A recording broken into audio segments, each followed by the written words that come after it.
भारतर आत्मा ग्राम विद्यमान डॉक्टर विभु प्रसाद तराई जाउनी पोखरी सरस्वती विद्या मंदिर चतुर्दशतम वार्षिक उत्सव अनुष्ठित। पुरी जिला गप ब्लॉक अंतर्गत जाउनी पोखरी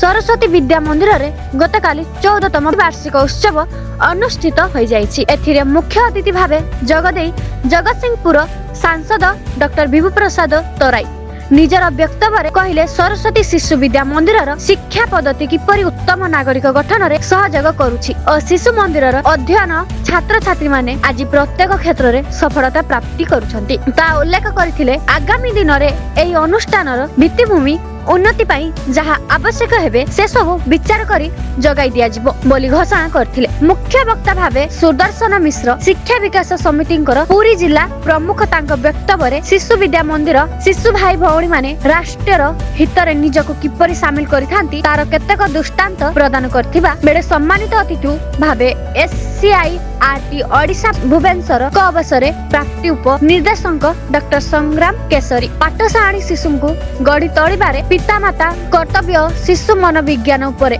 निजर वक्तव्य रखिथिले। अन्यतम सम्मानित अतिथि भावे विश्व हिंदू परिषद प्रांत सेवा प्रमुख श्री जगन्नाथ पट्टनायक निजर वक्तव्य आजिर तारीख रे शिशु विद्या मंदिर छात्र छात्री किपरि देश विदेशर निजर एक स्वतंत्र परिचय सृष्टि करिसंती से विषय तथ्य उपस्थापनता करथिले। विद्यालय परिचालना समिति सभापति श्री दीनबंधु सामंतराय उक्त सभा रे सभापतित्व करथिबा बेले विद्यालयर वार्षिक विवरणी पाठ प्रधानाचार्य श्रीधर कुमार प्रहार को द्वारा करा जायतिला। सही परि वरिष्ठ आचार्य श्री विश्वरंजन पाढ़ी मंचासीन अतिथि मानकर परिचय प्रदान करथिले और संपादक श्री त्रिलोचन दलाई धन्यवाद अर्पण करथिले। मंचासीन अतिथि अधिकारी माने बेसरकारी शिक्षानुष्ठान गुड़िक मध्य सरस्वती विद्या मंदिर गुरुजी और गुरुमा माने किपरि कम दक्षिणा रे निजर पिला मानकु जेमिति स्नेह श्रद्धा सहकारे पाठ पढ़ांती ताहा अन्य शिक्षा अनुष्ठान पई उदाहरण सृष्टि करिथाय।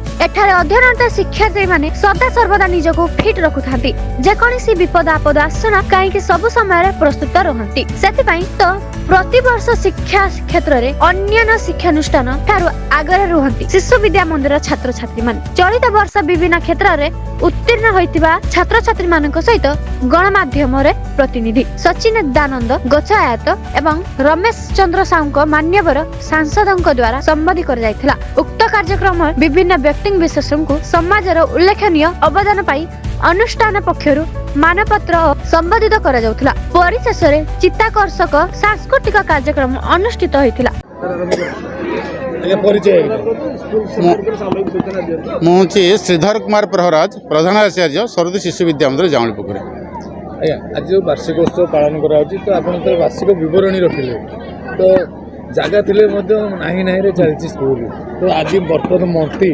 ये जो आसते एमपी साहेब तो कहले किसी समय को साहाय्य करेंगे आशा रखी निश्चित भाव में जड़े से जड़े बहुत भल लोक भल व्यक्तित्व आम जाचु तेणु ये अनुष्ठान प्रति सी जड़े मैंने डॉक्टरेट कर डॉक्टर विभु प्रसाद तराई अच्छा तेणु शिक्षा को सी बहुत भल पाती आम बहुत आशावादी निश्चित भाव में अनुष्ठान से मंगल किसी साहाय्य सहयोग करेंगे। वार्षिक उत्सव ये हूँ गोटे वर्ष जिते कार्यक्रम अच्छी तार हूँ प्रकट किसी प्रदर्शन करवा उत्तम जिनस को प्रदर्शन करवा लोक मानक आम शिक्षा क्षेत्र में पिलामानकर जो 360 डिग्री जोड़ा कहते ऑलराउंड डेवलपमेंट पिलांकर काम करूँ प्रति क्षेत्र में विज्ञान मेला कहतु क्रीड़ा कहतु शिक्षा क्षेत्र कहतु समस्त क्षेत्र सब जिनस आम देखुचु तेणु आम निश्चित भाव में ये वार्षिक उत्सव माध्यम आम अभिभावक मानक आम जनसाधारण मानक आम शिशु मंदिर लक्ष्य आदर्श कथा जनाऊँ। ये कार्यक्रम आज सुंदर भाव परिचालन है श्रेय क्या निश्चित जनसाधारण समस्त आपण मानकर समस्त ये समस्त कार्यक्रम समस्त तेणु ये अंचलवासी पिला मानकर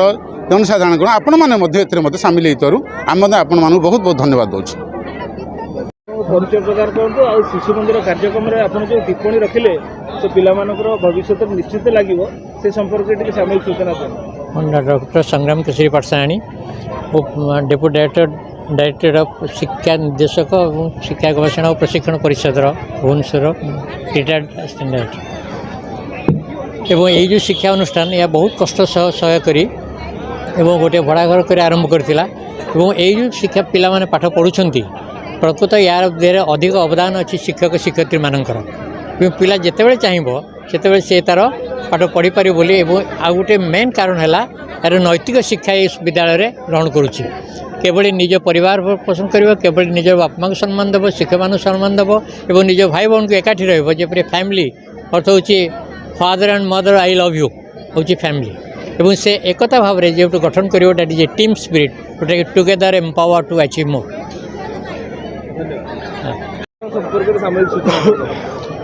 देखो आज गो ब्लॉकर जाऊली पोखरी जो सरस्वती शिशु विद्या मंदिर ये हूँ 14तम वार्षिक उत्सव मु मुख्य अतिथि भाव में जोगदेली एवं यही 14 वर्ष भितर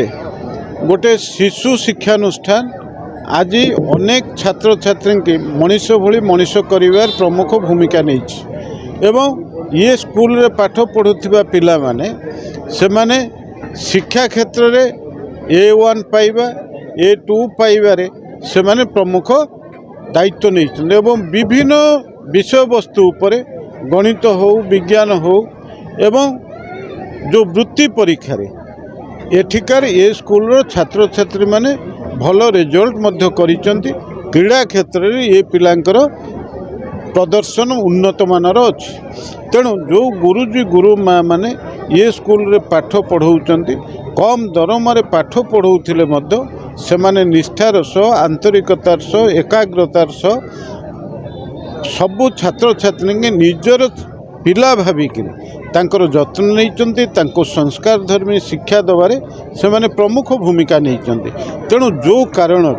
आज ये स्कूल पिला मानकर संख्या दिन को दिन बढ़ी बढ़िका जाऊँगी एवं ये स्कूल उत्तरोत्तर उन्नति मु कामना करुच्ची एवं ये स्कूल को अधिक किभली भाव तार भित्तिभूमिर आधार हो किंबा अन्य क्षेत्र में एथिरे आम तरफ जो सहयोगर आवश्यकता अच्छी आम निश्चित भाव में गुंडीची मूषार काम करूँ ये शिक्षानुष्ठान को ये सरस्वती शिशु विद्या मंदिर को आम सहयोगर हाथ बढ़ेबू। आगामी भविष्य में शिशु मंदिर प्रधान आचार्य आचार्य मान कौन किसी सरकारी योजना रोचे कि भविष्य देखु आज सरस्वती शिशु विद्या मंदिर कहले ये समग्र भारतवर्षर इश्यू एथिरे भारत सरकार को आभिमुख्य ग्रहण करेंगे मु तो वर्तमान निजे बाबद कहीपर नहीं किंतु भारत सरकार निश्चित भाव में ये सरस्वती विद्या मंदिर पर अधिक जत्नशील एवं किभली भाव में ये शिक्षा व्यवस्था को ये शिक्षानुष्ठान गुड़ी को जो भली भाव में पॉलिसी डिसीजन सरकार नवा कथा ये सरस्वती शिशु विद्या मंदिर तरफ सर्वभारतीय स्तर में सरकार पाखे ये खबर अच्छी एवं मु भावुची निश्चित भाव में सरकार आ प्रति जत्नशील हेबे। Puri Ramesh report bracket news Odia.